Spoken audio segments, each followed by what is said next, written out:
the last 2 episodes we travelled to France to do a lovely house sit. We went to check out the ancient island abbey town of Mont Saint-Michel before exploring the weird and the wonderful of Paris. This week we take an about turn and explore the epic Omaha D-Day landing beach, scene of one of the greatest events in recent world history, tinged with both sadness and heroism. Let's go.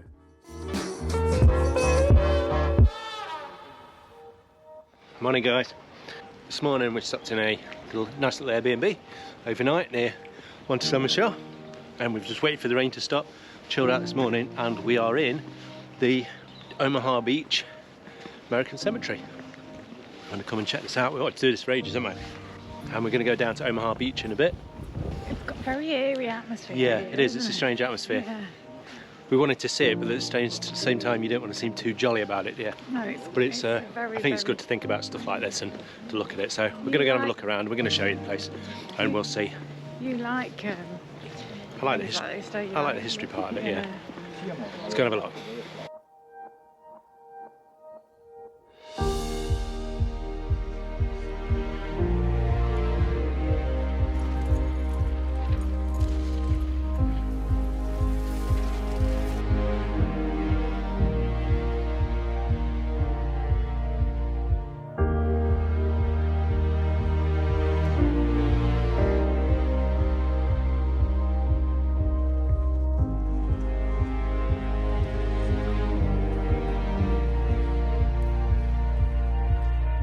When you look at this map, you see what an enormous operation the landings were across all the beaches, Omaha and Golden Juno and Sword.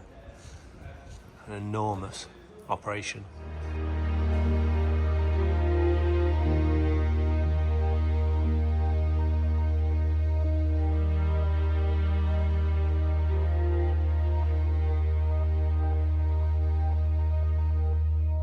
So it's a pretty wet day today. When you walk around the cemetery, it's a pretty eerie thing that's going on. I'm really sad.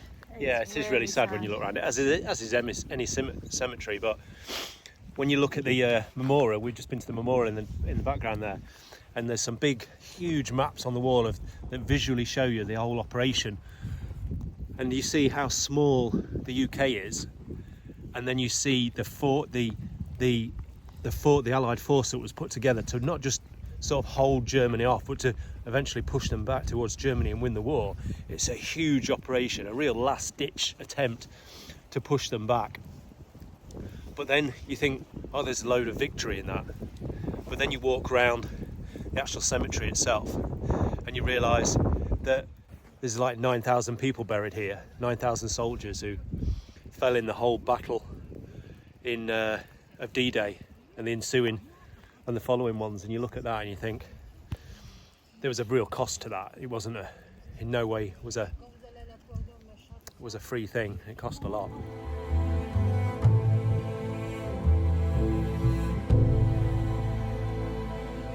Kind of breaks your heart a little bit when you just see all of these graves. They just go on for like miles and miles, and all you can see is these headstones of white crosses. Like you can't see past them. They go on for so long. 172 acres here, and this is technically American. You turn around, and everywhere you look, there's these just white crosses of graves. Yeah, it's pretty sad. But ultimately, it changed the world for the better. And it makes you appreciate what we have today because of the guys that are laid here now.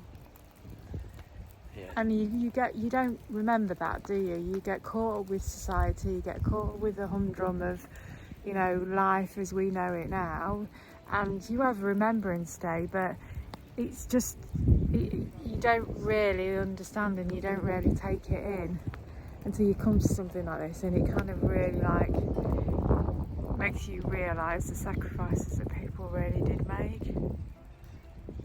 It's just the world's definitely a different place today because of it.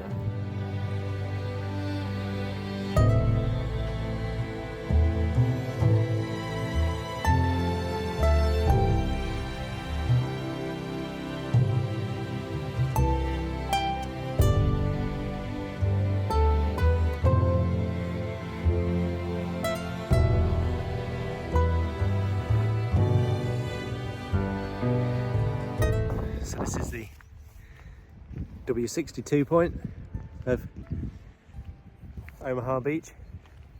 And when they took this bit on D-Day, I think it took them a day or so to get up here. And 627 people lost their life just trying to take this bit, to push a mile and a half deep into Normandy. Mental. So this was a German bunker.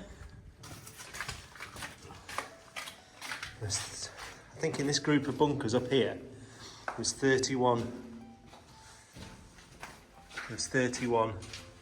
German soldiers and a whole battery of stuff just pounding the American troops down on the beach.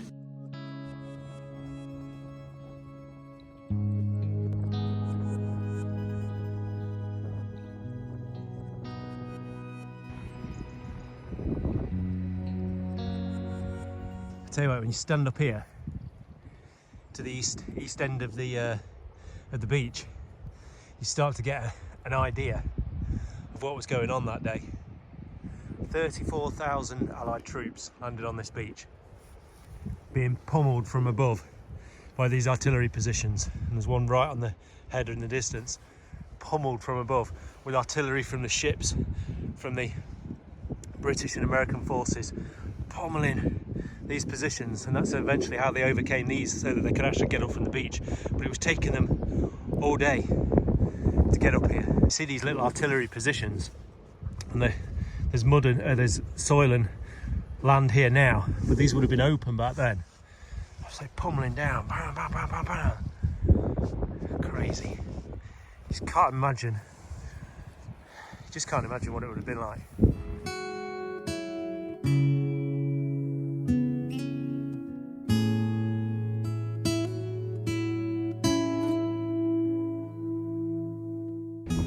So if you come down to the centre in Omaha, you can see the memorial statues. I think they call them it's spelled Les Braves, but I think it would be Les Braves, was it? Cuz? But I think that's how you pronounce it. I think it's to commemorate what happened here. It's a huge beach. It's a very pretty beach. It is actually a very pretty beach. When you look at it like this, it's huge. And just like we said earlier, you'd think about it as though 34,000 people are advancing across it with all the gunfire and horror that's going on about it. And today it's just a really pretty beach. And actually, when you look at how they would have actually had to get up onto the mainland with everything that would have been bombarding them along the way, it's pretty impressive they'd even managed to get up onto the main Normandy headland.